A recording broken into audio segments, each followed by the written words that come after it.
오늘은 이 사도 신경 가운데 하늘에 오르사 전능하신 하나님 우편에 앉아 계시다가 저리로서 산자와 죽은 자를 심판하러 오시리라 라는 이 고백에 대해서 함께 말씀을 나누기를 원합니다. 여기에 저리로서라는 말은 거기서로부터라는 의미의 말입니다. 거기가 어디겠습니까? 바로 앞에 말씀하고 있는 것 같이 하늘에 오르사 전능하신 하나님 우편에 앉아 계시다가 바로 하나님 우편에 앉아 계신 그곳으로부터라는 의미가 바로 저리로서의 바로 의미라고 하는 것입니다.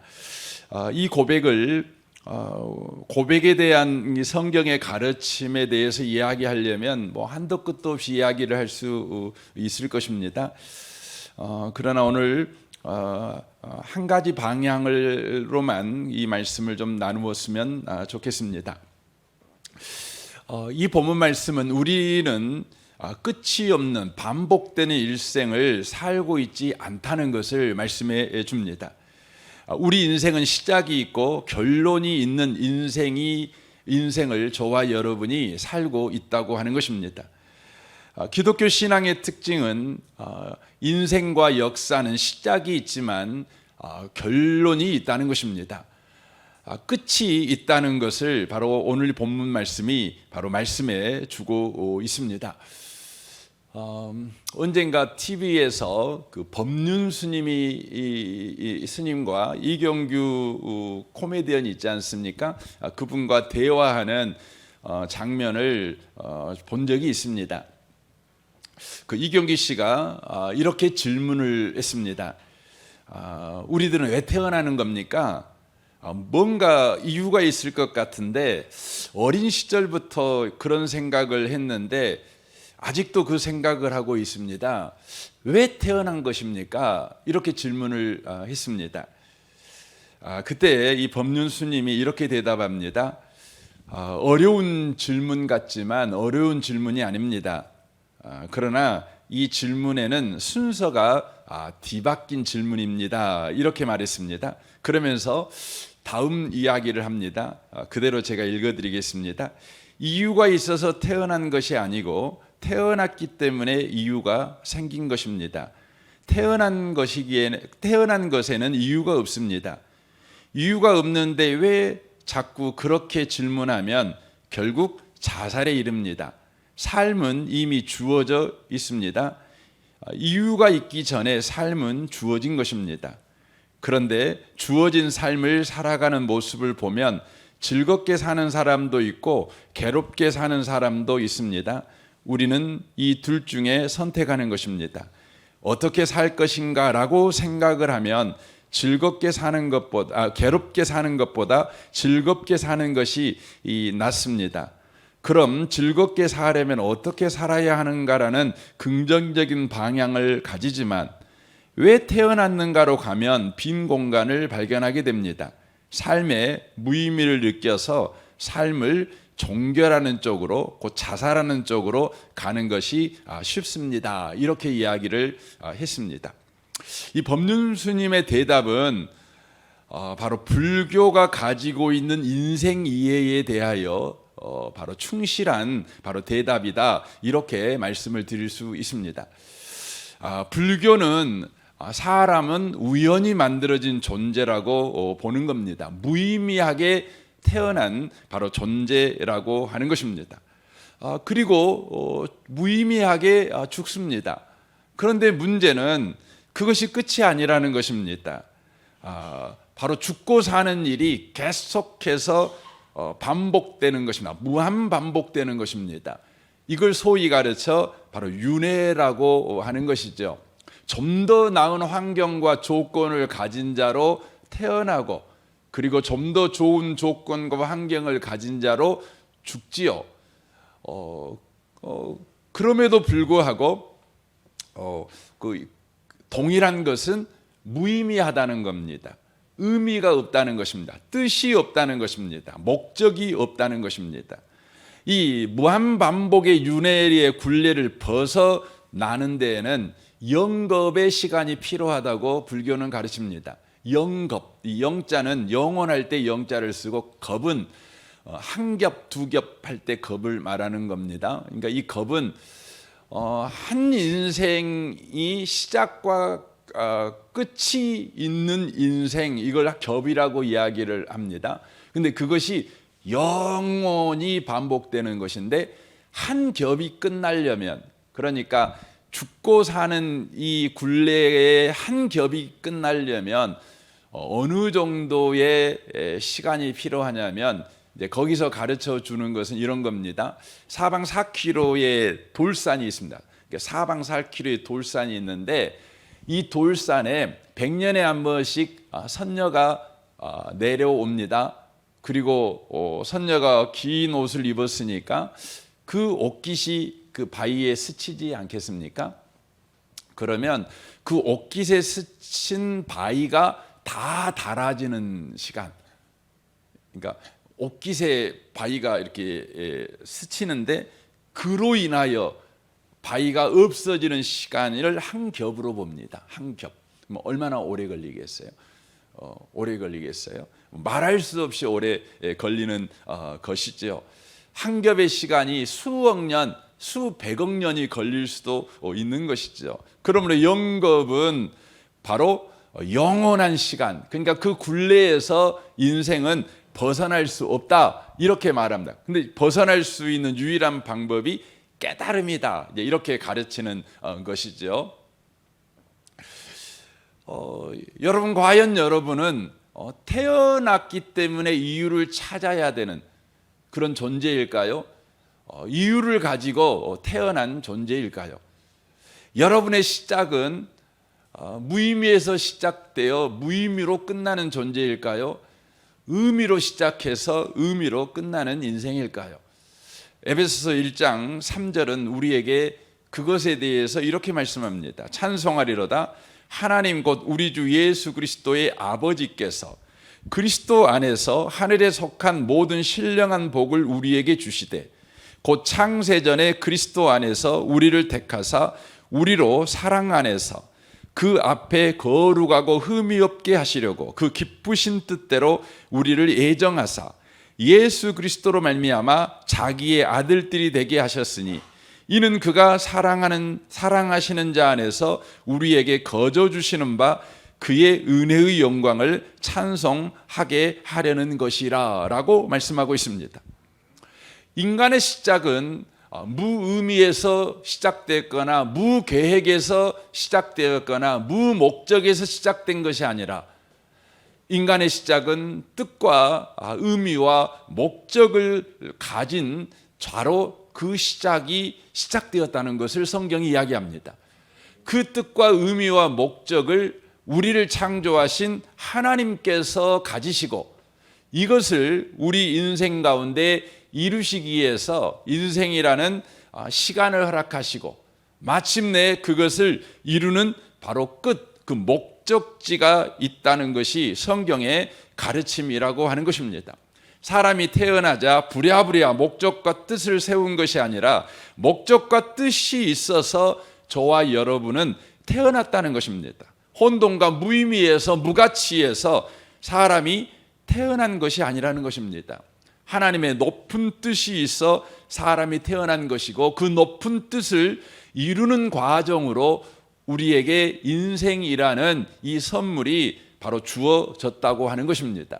그리고 우리는 그 목적지, 주님이 정한 그 높은 뜻의 목적지를 향해서 나아가고 있고, 마침내 그 목적지에 도달하는 사람이 되어질 것이다. 이것이 성경의 이야기입니다. 오늘 우리가 사도신경을 고백합니다. 저리로서 산 자와 죽은 자를 심판하러 오시리라. 이 말씀은 어떤 의미냐면, 우리 인생의 최종 목적지, 결론이 있다. 결론을 바로 확인하기 위해서 우리 주님께서 오신다. 이것을 바로 말씀해 주고 있다고 하는 것입니다. 우리는 지금 인생을 살고 있습니다. 이 땅에서 그 인생을 살고 있습니다. 이 땅에서 우리가 살고 있는 이 인생을 우리가 살아갈 때에 우리가 돈을 가졌느냐, 지위를 가졌느냐, 건강을 가졌느냐, 굉장히 중요한 것으로 우리는 생각합니다. 그럼에도 불구하고 그것이 우리를 만족하게 만들지 못하는 것을 보게 됩니다. 돈을 가지면 편리는 하지만 평안하지는 않습니다. 그러니까 이 땅에서 인간이 만들어내는 것은 불편함에서 편리를 만들어내는 것밖에 없습니다. 불안해서 평안을 만들어내는 일은 못하는 것입니다. 인간은 왜 불안할까요? 그 이유는 인간의 하나님으로부터 높은 뜻을 가지고 시작했는데 그 높은 뜻을 모르는 겁니다. 그리하여 그 인생이 지금 향방이 없습니다. 어떤 방향으로 나아가는지를 모르는 것입니다. 두렵습니다. 그러니 내 손에 당장 돈이 있어야, 건강이 있어야, 지위가 있어야, 그래도 그 불안에서 조금이라도 안심할 것 같습니다. 뭔가 내 손에 있으면 안심할 것 같습니다. 그런데 속이는 거지요. 안심이 안 되는 거지요. 우리는 궁극적으로 불안에서 해방되는 것은 하나님의 높은 뜻을 저와 여러분이 붙잡고 인생을 바로 살아가는 것입니다. 나는 왜 사는가?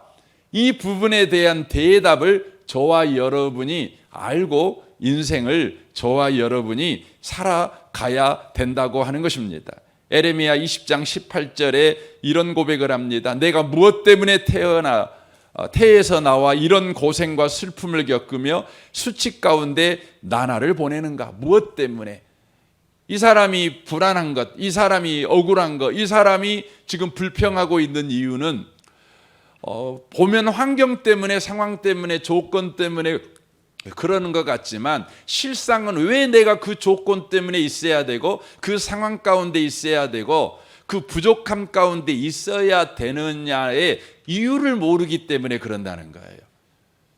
이유를 안다면 고생과 슬픔이 우리에게는 다만 억울한 것이 아니죠. 다만 그것이 우리에게 죄책감으로 작용하지 않죠. 도리어 그것이 우리에게 오래 참음, 그것이 우리에게 바로 소망이 되는 것이죠. 이사야 49장 4절에 이렇게 말합니다. 나는 내가 공연히 수고하였으며 쓸데없이 내 힘을 다 쏟았다고 말하였다. 향방이 없이 손을 높이 들어 바람을 잡는 것처럼 인생을 산 것에 불과하다. 목적을 알지 못하면, 하나님의 뜻을 알지 못하면 그렇다는 것이죠. 바울 사도의 인생은 참으로 고난의 연속이었고 부족함의 연속이었고 또 수치의 연속이었고 업신여김을 당하는 일의 연속이었음에도 불구하고 그는 그 인생을 억울하다고 말하지 않습니다. 그는 더 소망에 가득 찹니다.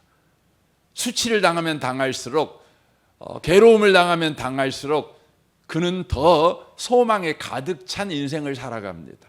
그 이유가 무엇입니까? 디모데후서 4장 7절에 이렇게 말합니다. 나는 선한 싸움을 싸우고 내가 달려가야 할 길도 끝냈으며 믿음도 지켰습니다. 이제 내게는 영광의 면류관을 받을 일만 남았습니다. 그 면류관은 하나님과 함께하며 의롭게 살았다는 표시로 주시는 상입니다. 주님이 바로 정의의 심판관이시기 때문에 마지막 그날에 주님은 내게 면류관을 주실 것입니다. 또한 나뿐만 아니라 주님이 다시 오시기를 간절한 마음으로 기다리는 모든 사람에게도 주실 것입니다 라고 말합니다. 바울 사도는 자신이 왜 인생을 살아야 되는지, 자신이 왜 이런 고난 가운데 있어야 되며 부족함 가운데 있어야 되며 억울함 가운데 있어야 되며 수치 가운데 있어야 되며 눈물이 마를 날이 없는 인생을 살아야 되는지를 분명한 이유와 목적을 알고 살았습니다. 그리고 그 끝이 어디인지도 알고 살았다는 거예요. 우리는 사도신경을 늘 고백합니다. 예수가 다시 오신다는 것이죠. 그것은 다만 아멘 주 예수의 오시옵소서 이렇게 우리가 기도하는 것으로 끝나는 게 아닙니다. 우리 인생에는 분명히 높으신 하나님의 뜻에 의하여 시작된 인생이며 그 인생은 마침내 끝이 있는 인생이다. 내가 지금 살아가고 있는 내 인생의 고달픔과 내 인생의 이기와 내 인생의 아픔과 내 인생의 비참함이 허망하게 끝나는 것이 아니라 주님의 높은 뜻, 그 위대한 목적지까지 도달하게 만든다. 그래서 우리는 아멘 주 예수의 오시옵소서예요. 그거죠. 이걸 저와 여러분이 놓쳐버리면 안 된다는 겁니다. 그러므로 우리는 우리를 향한 하나님의 높은 뜻을 분명히 알으셔야 된다는 겁니다. 많은 사람들은 자기가 인생을 왜 사는지, 나에게 왜 이런 어려움이 있지? 나에게 왜 이런 상황이 주어졌지? 왜 나는 남자로 태어났고 왜 나는 여자로 태어났고 하필은 나는 조선시대에 태어나지 않고 이 대한민국 시대에 태어났는가? 그것도 6.25가 발발하여 민족 상잔의 고통이 있는 시절에 태어나지 않고 5,000년 이 한반도 역사 가운데 가장 풍요로운 시대에 나를 왜 태어나게 하셨는가? 저와 여러분은 그 이유를 알아야 된다는 거죠. 근데 많은 사람들은 그 이유를 아는 방법이 뭐냐면 자기 생각입니다. 자기 생각. 자기 생각으로 그것을 알려고 합니다. 혹은 나보다 먼저 산 사람들의 이야기를 통해서 알려고 합니다. 혹은 유명한 사람들의 바로 말을 쫓아서 우리 인생의 의미와 사명을 또 가치를 알려고 합니다. 그러나 성경은 이 말은 섞는 것이다. 이렇게 분명히 말합니다. 잠언 14장 12절입니다.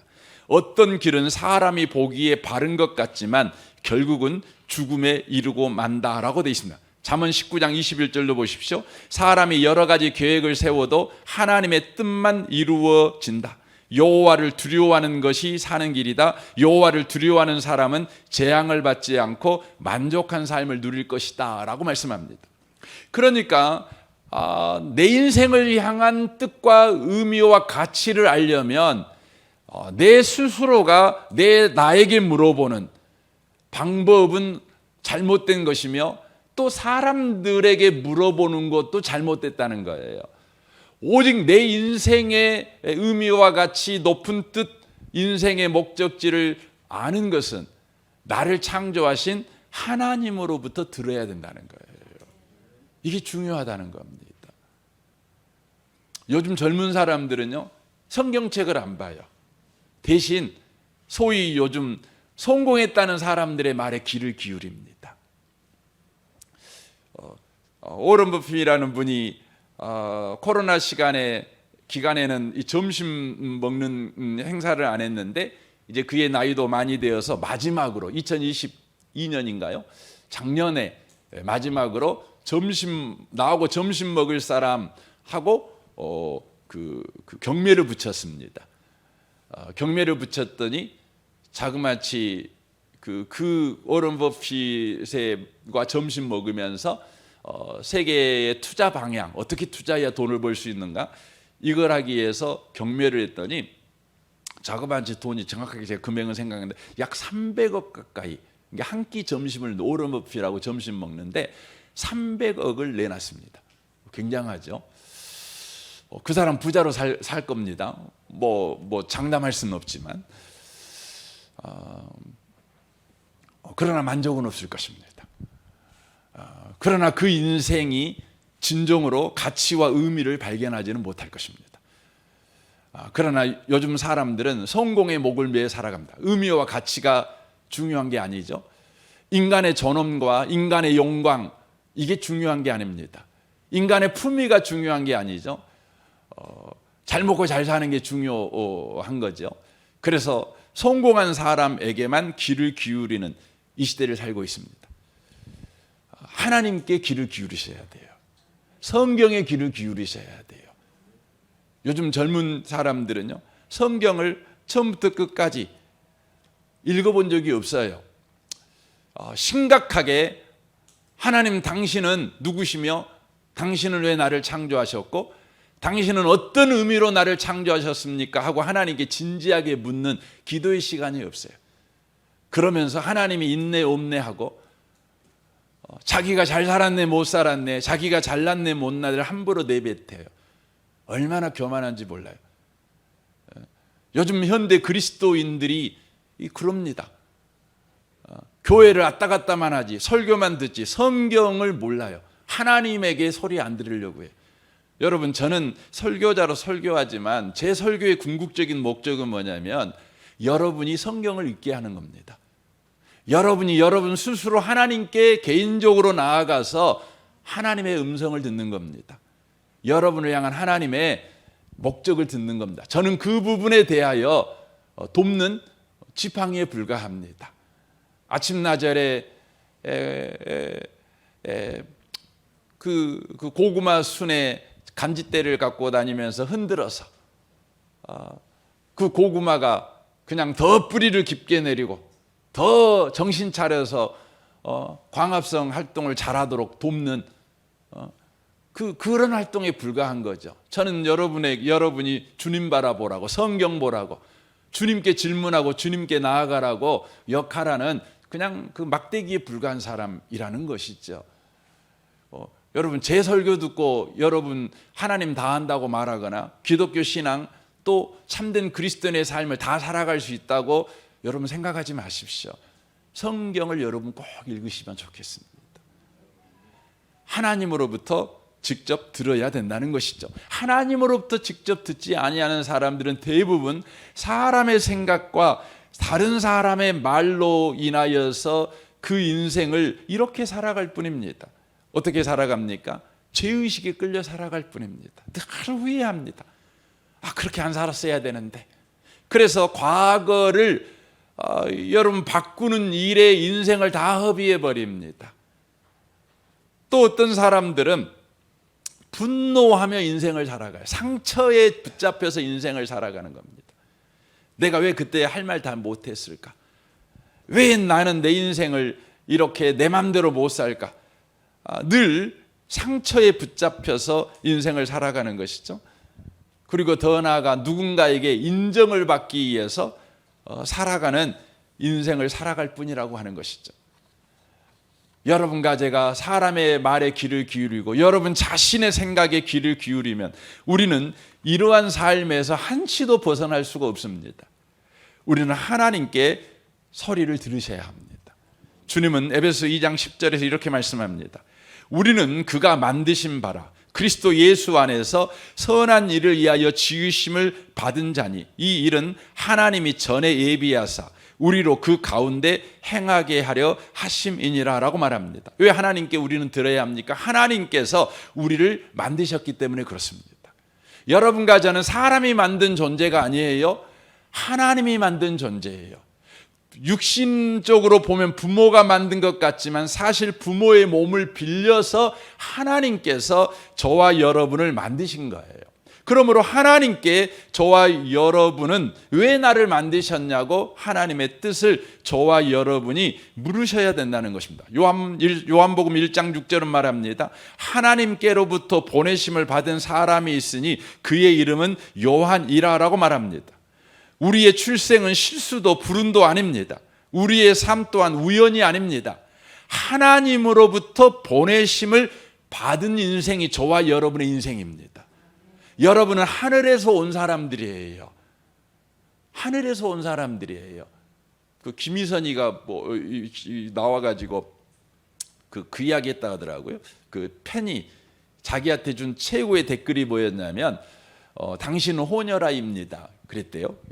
그래서 그 밑에 무슨 호녀란가 내가 그랬더니 당신은 천국과 지상의 호녀랍니다. 이렇게 썼다고 그러더라고요. 뭐만 이해되십니까? 예. 여러분도 호녀라십니까? 아니에요. 여러분 호녀라 아니에요.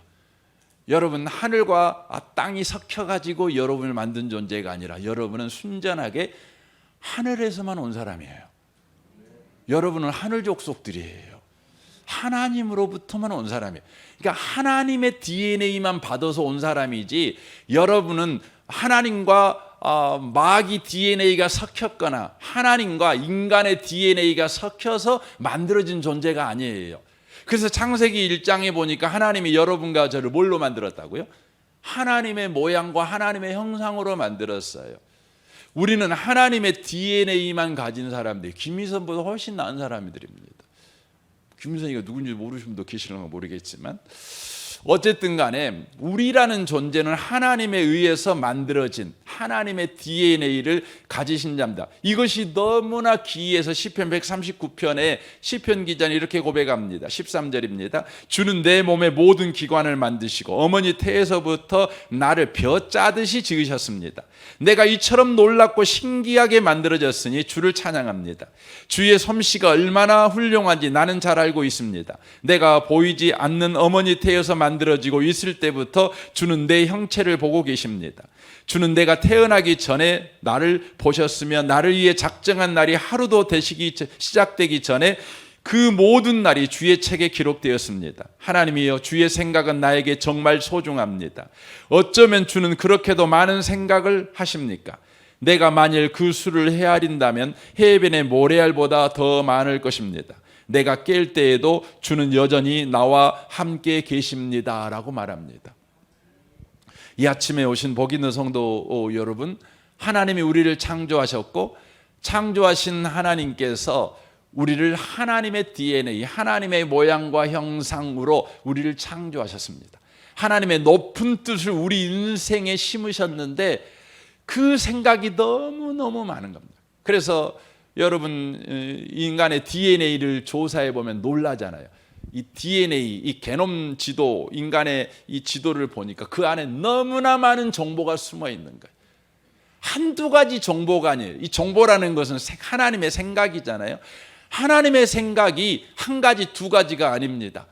코를 만드는 이 코 안에 코 만들었는데 어마어마한 이 여러분 세포가 이렇게 융합되어서 만들어지는 거 아닙니까? 근데 하나의 세포 속에 어마어마한 생각이 들어가 있어요. 엄청난 생각. 코 만들어졌으니 그냥 냄새나 맡고 그런다고 그렇지 않다는 겁니다. 우리는 그렇게 만들어졌습니다. 그러면 하나님의 뜻을 우리는 어떻게 들을 수 있습니까? 성경은 하나님의 뜻을 듣는 방법을 이렇게 이야기합니다. 로마서 12장 1절입니다. 그러므로 형제들아, 내가 하나님의 모든 자비하심으로 너희를 고난하노니 너희 몸을 하나님이 기뻐하시는 거룩한 산 제물로 드리라.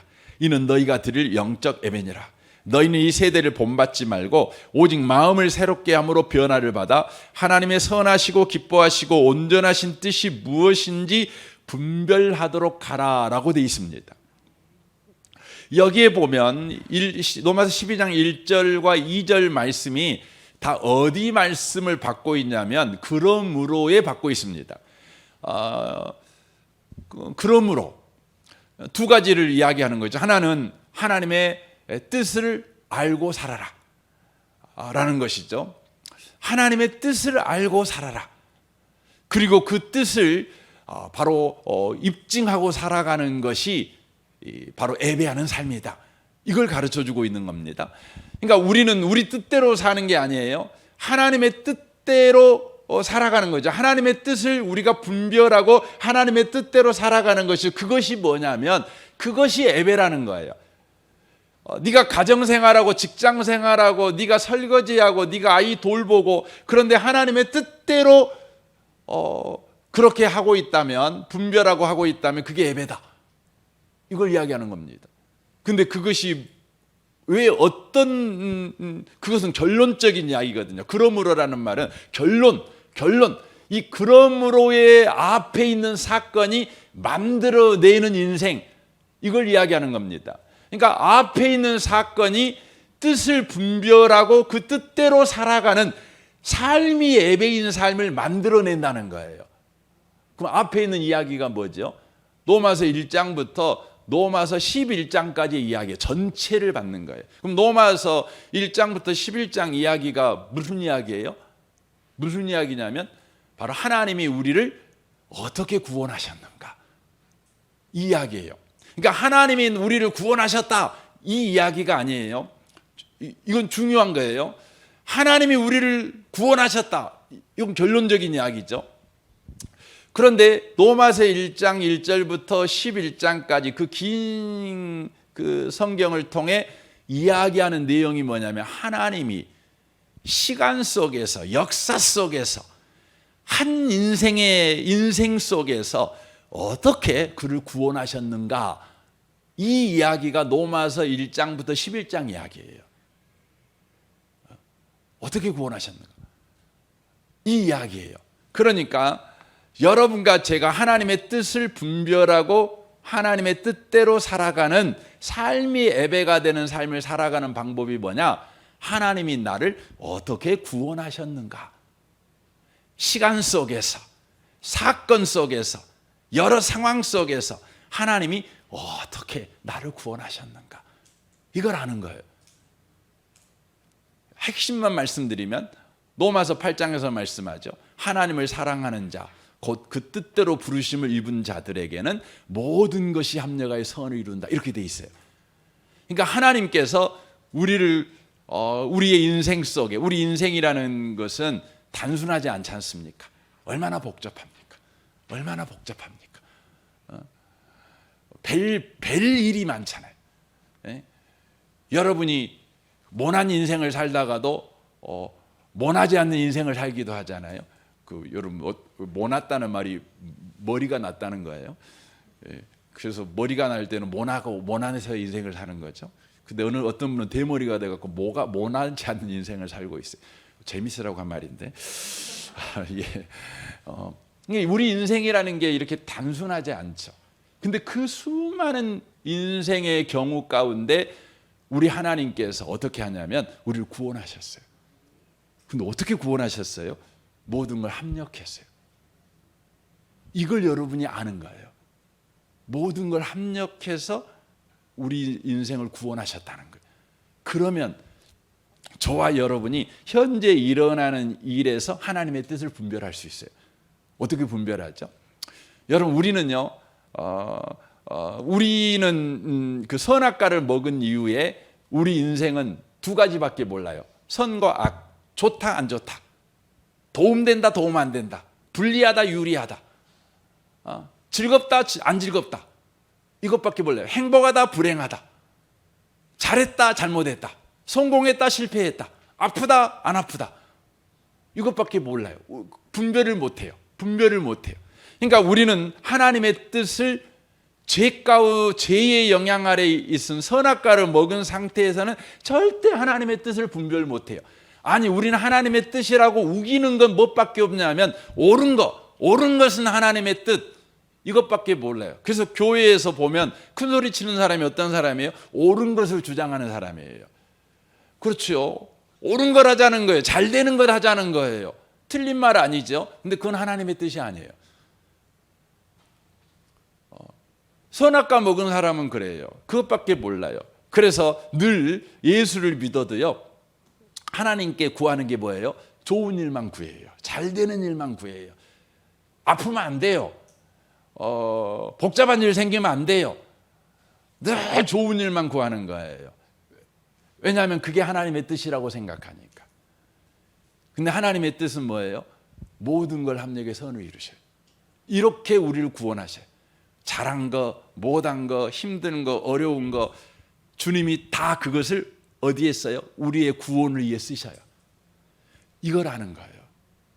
그래서 여러분과 제가요, 인생을 살아갈 때 많은 일들이 있잖아요. 근데 우리는 이제 하나님의 뜻, 그래서 하나님의 뜻은 명확해서 이렇게 사는 게 하나님의 뜻이야, 저렇게 사는 게 하나님의 뜻이야, 이렇게 명확하게 정해져 가지고 그렇게 사는 길만 하나님의 뜻이라는 생각을 가져요. 근데 성경은 뭐라냐면 하나님의 뜻대로 사는 건 뭐냐면 하나님께서 어떻게 구원을 이루시는가를 알고 사는 것인데 결국 하나님을 알고 사는 거예요. 그래서 여러분, 병 들었을 때 하나님 뜻대로 사는 게 뭐죠? 병 들었을 때 하나님 뜻대로 사는 건 이래요. 하나님께서 바로 이 병든 나를 통해서 이걸 가지고 하나님의 뜻을 이룰 것이다, 이걸 믿고 사는 거예요. 이게 하나님의 뜻이에요. 하나님은 병을 가지고도 얼마든지 하나님의 뜻을 이루신다는 거예요. 이걸 믿고 사는 거예요. 그럼 어떻게 살아야 될지 여러분 금방 알죠? 여러분 부도 났어요. 그럼 어떻게 해야 돼요? 우리는 하나님의 뜻이 부도 안 나는 거라고 생각하죠. 왜냐하면 그것이 우리를 힘들게 하고 우리를 슬프게 만들고 그럴 거니까요. 비참하게 만들 것이니까요. 근데 하나님이 나를 어떻게 구원하셨는가? 이걸 여러분이 생각하는 사람들은요, 이 부도를 통해서 하나님이 놀라운 일을 하실 것이다. 하나님 수준의 일을 하실 것이다. 구원을 만들어내실 것이다. 기가 막힌 일을 하실 것이다. 주여, 주의 뜻대로 주님이 일하시기를 원합니다. 저는 다만 주님이 그런 분이신 줄 믿고 믿음으로 현재 내가 해야 될 일을 할 뿐입니다. 이게 주의 뜻이에요. 굉장히 단순하죠. 복잡하지 않습니다. 결론적으로 말씀을 드리기를 원합니다. 우리에게는 분명히 시작이고 끝이 있습니다. 하나님의 높은 뜻이 반드시 이루어질 날, 예수 오실 날이 올 것입니다. 우리는 끝없이 반복되는 인생, 무의미가 반복되는 인생, 무가치가 반복되는 인생, 방황이 반복되는 인생을 살지 않습니다. 우리는 목적지에 도달하게 될 것입니다. 그때 저와 여러분이 주님은 그런 분이셨습니다. 주님은 내 인생의 주의 뜻을 이루으셨습니다. 주께 찬양하는 사람이 되셔야 합니다. 이를 위해서 저와 여러분이 오늘도 주의 뜻을 분별하며 사셔야 합니다. 주의 뜻은 주님께서 모든 걸 합력하여 선을 이루셔서 나를 구원하신 분인 줄 믿고 그렇게 믿음으로 살아가는 것입니다. 이 은혜가 저와 여러분에게 넘치시기를 주님의 이름으로 축원합니다. 아멘. 우리 같이 기도하겠습니다. 그 노비회가 1층 노비회 가시면 간식이 준비되어 있습니다. 잠깐 드시고 교제하고 가셔도 좋을 것 같습니다. 오늘 말씀을 생각하며 이번 특별 새벽 예배는 사도신경을 통해 우리 교회를 여기까지 인도하신 하나님과 앞으로 어떻게 인도해 가실 하나님을 우리가 배우는 시간이었습니다. 오늘 말씀하신 대로 하나님은 우리 교회에 일어나는 모든 걸 합력하여 선을 이룰 것입니다. 우리가 보기 안 좋은 것도 있고 힘든 것도 있고 괴로운 것도 있고 정말 받아들이기 어려운 일도 있고 그럴 것입니다. 그럼에도 불구하고 하나님이 우리를 어떻게 구원하셨는가? 모든 걸 합력하여서 우리를 구원하셨습니다. 하나도 쓸모없는 것이 없습니다. 우리에게 필요합니다. 주여, 내 인생도 마찬가지입니다. 주님, 이거 고쳐주세요. 이거 필요 없어요. 저건 더 주세요. 늘 우리는 그렇게 구하는 실력밖에 없었지만 주님, 이제 이것도 좋고 저것도 좋고, 왜냐하면 주님은 모든 것을 합력하여 선을 이룰 실력을 가지시고 그 전능함을 가지시고 우리 인생 가운데 지금 일하시는 하나님이시기 때문에 그렇습니다. 주님, 이것을 믿고 살아가게 하여 주옵소서.